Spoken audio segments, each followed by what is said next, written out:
let's get started, Zach. So we've been excited actually about having this conversation.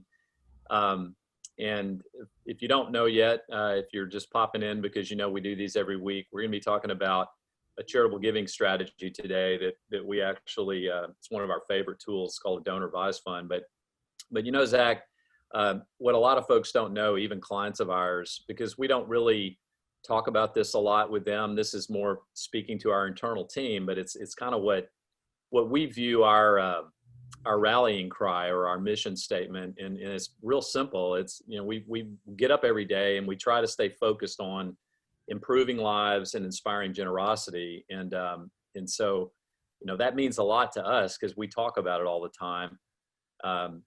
The improving lives thing is fairly intuitive, I guess, but what do we mean by inspiring generosity? And I guess I've experienced personally in my own life, and we've seen in the lives of clients over the years that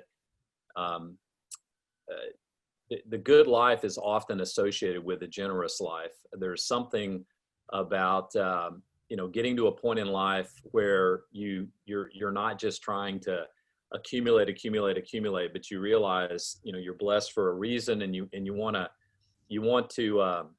help people. You want to impact the world in some positive way. And so we've seen that to be true in our own lives. We've seen that in clients' lives, and we try to keep that top of mind. That's why it's part of our mission statement. And I think there's a couple of very tangible ways that we help people with that. And that is, on the one hand, until with confidence that you've got your family responsibilities met, you're going to be okay. You, maybe your spouse, your kids, your grandkids, you're going to be okay. Sometimes it's hard for us to really get excited about giving a lot away until we get to that point. So I think on a practical level, to the degree that we can help people see that, hey, we're going to be okay. We're there.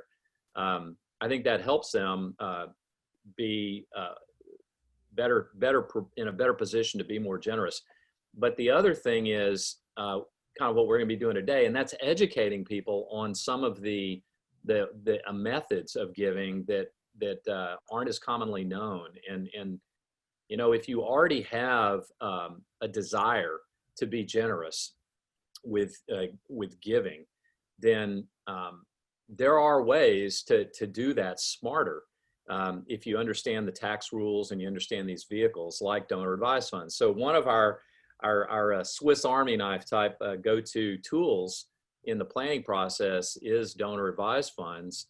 And I thought we would kind of dig into that today and help people understand what are they, how do they work, and where might they make sense. Let's just kind of start by thinking really basically here, Zach. Let's say somebody is already wanting to be generous and they want to make a gift, let's say to their local church. There's a parking lot going in or something, and the church is raising money for that. So typically they would write a check, let's say for $10,000. Now, in a typical year, kind of break down for us how that would work on their tax return. Typically, if they were hoping to deduct that in this current situation we're in now after some of the recent tax law changes. Yeah. So $10,000 charitable gift, in that case, cash, that would go on the tax return, and it would, as of today, there's a $12,400 standard deduction, which means and that's for someone who's single. So if you're single and you're listening, then you might have a mortgage, and some of that interest on that would be deductible. But after you have your deductions, maybe let's just say they're $2,000, you could log basically that charitable gift on there as well. So you'd have your $2,000 and other deductions, and then you'd have the 10 on top of that. So you'd be up to 12,000 on the return. But until you get over that 12,400 mark, which everyone gets, no matter what they're doing, then you're not really receiving a benefit. You're getting the benefit of the gift. Of the charity is obviously, and the church is obviously benefiting. But from a tax perspective, you might be leaving some things on the table. Yeah, and so if we kind of throw a hypothetical out there, let's say it's a married couple, so now they're dealing with $24,800 of a standard deduction. That they get, like, as you said, they get that no matter what. So the Mhm. only way they get the benefit of any charitable deductions is if they have, let's say, everything goes on your Schedule A on your tax return, these types of deductions. And so you get to take in Texas your property taxes, but now they're capped at 10,000 a year. You get to take interest deduction on your mortgage, but if you're older and you're debt free, or if you've got a small mortgage, that's not that much money anymore. And so other than that, unless you've got like some huge medical expenses out of pocket in a year, that's pretty much it. You know, there's a few exceptions, but for the most part, that's where your Schedule A deductions are going to come from, except for charitable contributions, charitable deductions. So when we used to have a lower standard deduction, people were pretty much used to getting their charitable deductions. Pretty much all of it was deductible because almost everybody owns a home, you know, in Texas, or not everybody, but, you know, the majority of people, certainly the ones we work with. And so if you have a lower standard deduction, then you're already kind of getting up to the top of that just on your property taxes. So then therefore, any charitable deductions above that was fully taxable. I mean, deductible. But today, if all you've got is you know, maybe $5,000 or $10,000 of deductions from your property taxes and your interest on your mortgage, you don't get any deduction for the first maybe 14,000 of charitable contributions. So that's a big change, and for that reason, we'll talk later about a strategy we call deduction stacking, and that might be something that would apply to somebody watching today. But what I also wanted to emphasize with this simple example was the other thing that happens in a gift like that, Zach, is that that church gets the money immediately. It's a completed gift. You get to deduct it because you gave it, and the church now has the money, and they go do what they need to do with it in their ministry.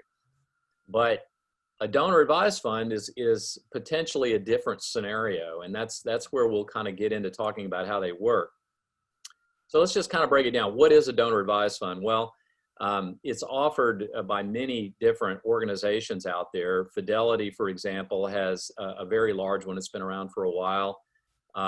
There's a group in Austin. They have offices around the country. National Christian Foundation, NCF. They're one of the biggest providers in this space. Another one we use a lot is American Endowment Foundation, AEF. They are great for us to work with. They allow clients to set up contribution balances initially for as little as $10,000. But whichever one of these services you use, you open your donor advised fund and you put in a contribution, and it can be in the form of cash, or it can be appreciated stock, or even business interest. Again, we'll talk about some of those strategies where you might use it later. But the idea is you're making a gift in the year you make that gift to your donor advised fund, and it's considered by the IRS to be a completed gift. So therefore, it's eligible to be written off on your taxes that year. But one of the big differences is that you may wait a year from now, or 2 years from now, or 3 years from now, to, as the donor advised person in the account, to advise them on where you would like them to make, you know, the $5,000 gift or the $10,000 gift. So that's one of the differences about giving through a donor advised fund, as opposed to just giving it directly to the end user. Because you don't always necessarily want to have all of the money go to the recipient immedately. You might want to have it kind of in your mind designated for them, but maybe you don't want to dump $50,000 on them all in 1 year. Maybe you would like to maybe give them $10,000 a year for the next 5 years, but for tax planning purposes, you want to get that $50,000 deduction this year. And that's where some of the strategy comes in into how you use these things. So what are some of the, just at a very high level, Zach, what are, from what we've seen, some of the high level benefits of, or advantages? I mean, it can be as simple as record keeping and things like that we see.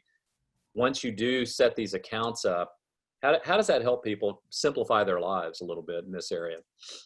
Well, it just gives them a way to, maybe they have multiple accounts, they have money moving around from multiple places and going to multiple different charities. And I know one of the benefits or organization aspects to the donor advised fund is uh, it can be a single destination for people that are taking funds from multiple sources. But then once it's at the DAF, it can be submitted out to multiple charities and churches and so on. But you, at the end of the year, you can actually just print a statement for your DAF that shows, where all the money went for that year. So you can, okay, I gave this much here, that much there.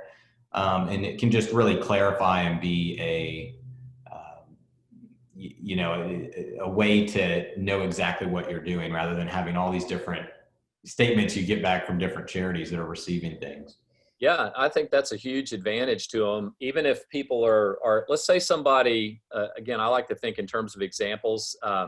Let's say there's a family and they're already giving a total every year of about $30,000 a year, but maybe there's 10 different charities they're supporting. Perhaps maybe half of it goes to their church, let's say, and then the other 15,000 is split between different organizations they support. All of them are 501c3 qualified charities, but every one of us know when tax time rolls around, what are we doing? We're scrambling for the statement from these guys, the statement from these guys. We're pulling all that together and either entering it ourselves into our tax planning software, or we're shipping it over to our tax preparer. If instead I decided, you know what, I'm going to keep doing all of those same levels of giving, but I'm going to funnel it all through my own donor advised fund. Now, all of a sudden, I've got one statement for tax purposes. It shows me my deductible contributions for the year that went into my donor advised fund. And then on that statement, it shows what all the recipients were that the money was then directed to be given to from there. It could be the same exact giving I was always doing. I'm just funneling it through this one entity to simplify things. And if I have put money in there in prior years and it was growing, then I might even give more in a given year than just my current contributions. So it's a whole different way of thinking about how you manage and track and keep track of your charitable giving. Another thing that to me, it's one of the coolest ideas about these donor advised funds is, we're always thinking about estate planning in terms of transferring our valuables, right? Your assets. But I mean, grandparents and parents, we really want to, in our moments of clarity, we're like, man, what am I doing to really let my kids know our core values as a family? What are some tangible ways that I can model that for them? And of course, kids for millennia have been picking that up by osmosis, by observation, by example from their parents and grandparents. But how cool would it be if you had a donor advised fund? Let's say it's the Jane and Betty Smith Giving Fund, they call it.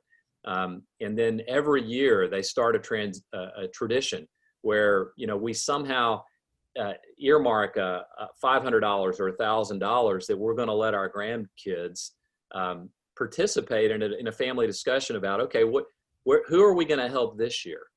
And all of a sudden, you're having a discussion, a very tangible discussion with these people who are so important in your life about something that is not stock market returns and tax returns and all this other stuff. You're talking about, what really makes your quality of life special and some of the values that really are near and dear to your heart. And I just think those kinds of uses of this strategy are just incredible.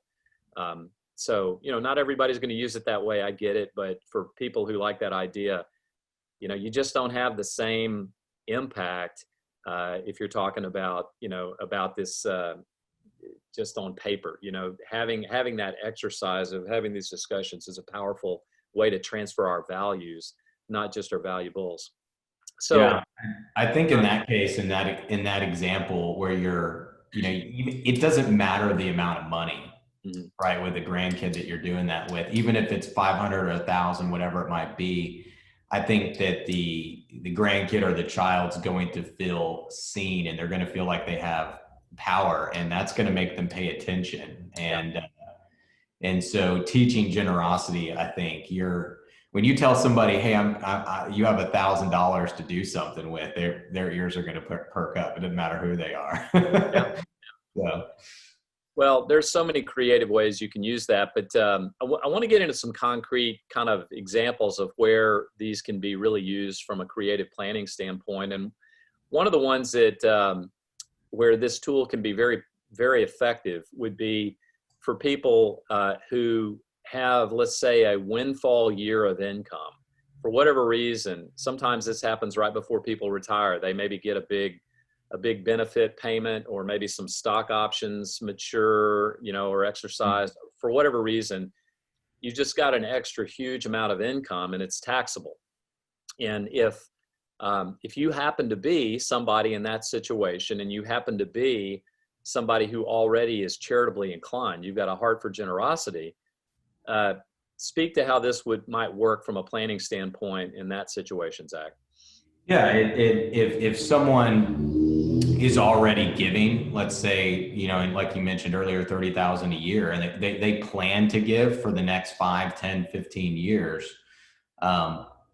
Obviously, the higher income that you have, the higher tax rate you're paying. So, when you have that high income year, when someone might be retiring, for instance, say they have a huge account or deferred comp or something, and they have total income that's 500 grand in a single year, they can use that 1 year to heavily fund a donor advised fund, to minimize the tax of that, to bring it down to where they're in a lower tax bracket. But they basically, in that single year, can get the tax deduction for a number of future giving years, 5, 10 years worth of giving in some cases. They can bring all the tax deduction forward to that single high income year. Right. And then that way they're getting the max tax benefit. And someone may say, I don't give for the tax deduction. And I would say that person, well, every dollar that doesn't go to tax is another dollar that you have to donate. Exactly. And so whether you're motivated by saving taxes, or you're just motivated by wanting to give the most of what you earn and be able to use that wisely and steward it well, I think with both of those, that's a really good way to do it. Yeah, I'll just say, just to make sure it's on this discussion for posterity, we never, ever bring this up as just a pure tax saving idea. We don't do it. We only have discussions about these tools with clients who, are already inclined to be givers. Right. We're just trying to help them see that, okay, you already have a heart for giving. There's no rule that says you got to pay any more tax than you're required to pay. So these are legitimate tools you can use. And so we kind of think of that strategy you just explained as stacking deductions. So that example you said, if somebody was going to be given 30,000 for the next 10 years, what if they took 300,000 in that high income year, and they said, all right, I'm in a higher bracket this year than I'm probably ever going to be again. I'm going to put all that 300 net this year into my donor advised fund. I get that deduction in this year when I really need it the most. Mm-hmm. And then for the next 10 years, at the very least, I'm going to still give my 30,000 a year to the charities I support out of my donor advised fund. Yeah. Now, you don't get a new deduction when the monies are eventually given to the recipients, but you got the deduction, the full value of it in the year when you needed it the most. So that's one of the creative ways you can use this tool. Another way, most of the charitable giving in this country is done by cash. And while that's wonderful, the recipients don't mind, but very seldom do people instinctively stop and say, wait a minute, let's say somebody is feeling led to give a large gift to a charity, $100,000, let's say, and they've got the money in their bank account, but then they've also got some stock over on the side that they've owned for years. Usually people don't think about wait a minute, what if I donated the stock to the donor advised fund instead of my cash? Because eventually, if I hold on to that stock and I sell it during my lifetime, what tax am I going to pay? I'm going to pay capital gains, right? Right. And so, that can be as high as almost 23%, depending on your income situation overall. But if I give the 100,000 to the donor advised fund, I get a full deduction for the value at the time I make the gift. I pay zero capital gains tax. So I got the full deduction on the one hand. I didn't pay any capital gains tax. And then the donor advised fund sells the stock, turns it into $100,000. And then again, it's just another contribution. So, if I know these rules, why would I voluntarily choose to sell my stock and pay the capital gains tax and then do my giving later? That wouldn't make any sense. Yeah. So, Yeah. And sometimes that you might have a situation where someone has that 100,000 just sitting in the bank, ready to give to the charity. And maybe they inherited $50,000 worth of stock 10 years ago. It's worth 100 grand now. So they have 100 grand in stock they can give, or they have 100 grand in the bank. It totally makes sense to choose to give the stock in that case. right. So I mean, that's even if you wanted to own the stock, give the stock and then use the 100 in the bank to buy the same amount of shares. right. And that same thing could apply to our deduction stacking thing. That person who had that high income year, if they already had some assets over on the side that were also appreciated already, then they're getting even more benefit of that strategy. So all of these strategies, when they work together, it's always unique to each family, obviously, but understanding these tools exist and having somebody who can help you kind of brainstorm, does it, what makes sense in my situation? That's what we love doing. We love, figuring the puzzle out. Now, another situation that you might see, stock is one thing. People can kind of identify with stock appreciating, but another thing they don't often think about are real estate holdings they might have. And it could be a rent house. It could be a piece of land you own somewhere. And maybe you've sat on that thing for a long time and you're thinking, I'm not really ever going to do anything with this, or I don't want to sell it because I don't want to pay the capital gains. It's the same thing. You can donate highly appreciated real estate into a donor advised fund. The donor advised fund administration sells the asset. When they sell it, there's no capital gains. And now it's converted into cash tax free. And you've got this big chunk of cash now in your donor advised fund that you can now direct future gifts to end users. Mm-hmm. And so the last one I wanted to talk about, this only applies to people who have business ownership, but this can be very powerful. If you have a closely held business, let's say, maybe even with a partner, and you're getting ready to retire and you want to sell your business. If somebody is already generous minded, they want to be generous and they're already doing charitable giving, before you consummate the sale of your business interest, you can even use a donor advised fund to put some or even all, probably not all, but because usually a business owner, that's a big part of their financial assets potential. They just got to turn it into cash.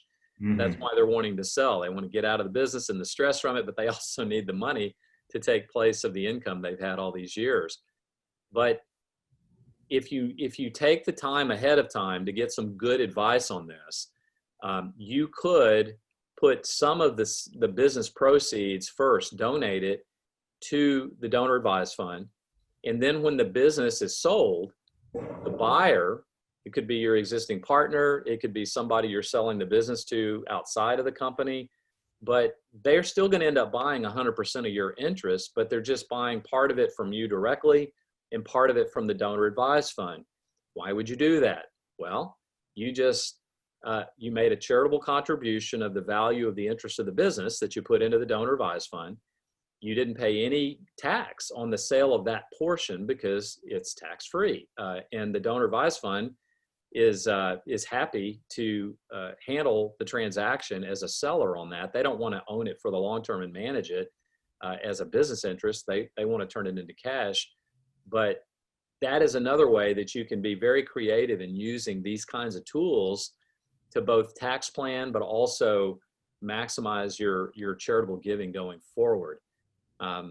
So that gives, we got about 4 minutes left, Zach. We can kind of fill in a few other details about these, kind of like, we didn't mention, for example, what are the limits on tax deductibility in a typical year on charitable giving, in capital gains, limited assets versus cash. We mentioned that, but hopefully this gives you guys an understanding at a very high level of what a powerful and creative planning tool a simple donor advised fund can be. And it's something that we use quite often in our planning work. And of course, we're happy to answer questions. Before we wrap up today though, Zach, just go over real quickly some of the limitations of these plans as far as deductibility. Want to make sure we touch on that. Right. So the IRS does limit the amount that you can give in a single year. And the limit is based off of your adjusted gross income, or your AGI. And so in a typical year, they say if you're going to give a cash gift, you can only do up to 60% of your AGI, your adjusted gross income. And then if you're giving an appreciated asset, be that a business interest, if you're giving stock that's gone up in value, if you're giving real estate, anything like that, some kind of property, then there is a 30% limit in a typical year. But a lot of things have changed for 2020 due to the weird circumstances that we find ourselves in. And Congress in this year, in the CARES Act, embedded in there was a provision to allow people to give extra this year. And so instead of the 60%, you can now give 100% this year of your AGI. And so that means if you have 100,000 adjusted gross income this year, theoretically, you had, say, appreciated stock, you inherited it or something, you could fund the donor advised fund up to your full income basically in this year, and have that set aside to get your giving over the next few years if that was the strategy. Yeah, and just a fine point of clarification here, you can actually donate more than that. The limits you're talking about is how much you can deduct right for that year.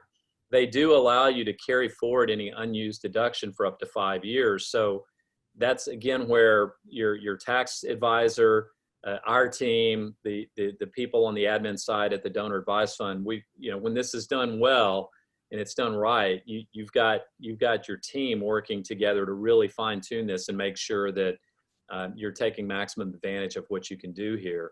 The last thing I'll say, Zach, before we wrap it up today, is I wish you could do this thing I'm about to say, but you can't do it yet under IRS regs. And that is when you reach 70 and a half, more and more of our clients and people out there are understanding now they can do charitable giving directly from their IRAs to charity. And that's called a qualified charitable distribution. And so I wish that you could put those qualified distributions directly into a donor advised fund. Unfortunately, you can't do that. So there's a lot of buzz out there that they're probably going to change the rules on that in the future. But for right now, if you're going to do those kind of giving strategies, you're going to have to give those directly to the end user. And, that's just the rules we're at right now. And somebody out there might have been thinking to ask that question. So I wanted to get that on the table. All right, so we are at 30 minutes, so we're gonna wrap it up. Next week, I believe we have a local attorney, Jana McCown, who's going to be joining us as a guest, and we're going to be talking about all things basic estate planning. Zach, you got anything else you want to say before we call it a wrap? No, not anything right now, but glad everybody joined us today, and looking forward to speaking with you guys in person or over the phone. Absolutely. So. Absolutely. We love hanging out with you guys, and, let us know if you got any questions about your situation. As always, just email us and we'll be happy to answer them. Otherwise, y'all have a safe and blessed week. We'll see you next week. Take care, everyone. Bye-bye.